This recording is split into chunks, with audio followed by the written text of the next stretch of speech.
PM Vishwakarma Yojana ఈ పథకం ద్వారా కుల వృత్తులు చేసుకునే వారికి ఆర్థికంగా అండగా ఉంటూ శిక్షణ ఇచ్చి వారి జీవన ప్రమాణాలు పెంచుతోంది మోడీ ప్రభుత్వం. నిజామాబాద్ పార్లమెంటు పరిధిలో ఇప్పటికే దాదాపు 689 మంది లబ్ధిదారులు విశ్వకర్మ యోజన ద్వారా శిక్షణ పూర్తి చేసుకున్నారు.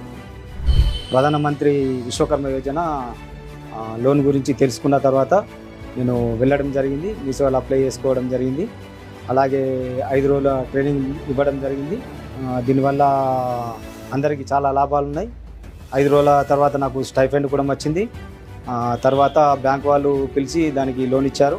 ₹1,00,000 లోన్ వచ్చింది. నాకు మిషనరీ కొనుక్కున్నాను. మనకు ఏదైనా సామాగ్రి ఇవ్వాలంటే అది కూడా తీసుకున్నాను. ధర్మపురి రాజు గారు కూడా అవేర్నెస్ కల్పించడం జరిగింది. ప్రత్యేకించి అందరికీ ధన్యవాదాలు తెలపడం జరుగుతుంది. వారికి శిక్షణా కాలంలో స్టైఫండ్, టూల్ కిట్ కొనుగోలు చేసేందుకు ₹15,000 ఉచితంగా ఇస్తోంది కేంద్ర ప్రభుత్వం. అంతేకాక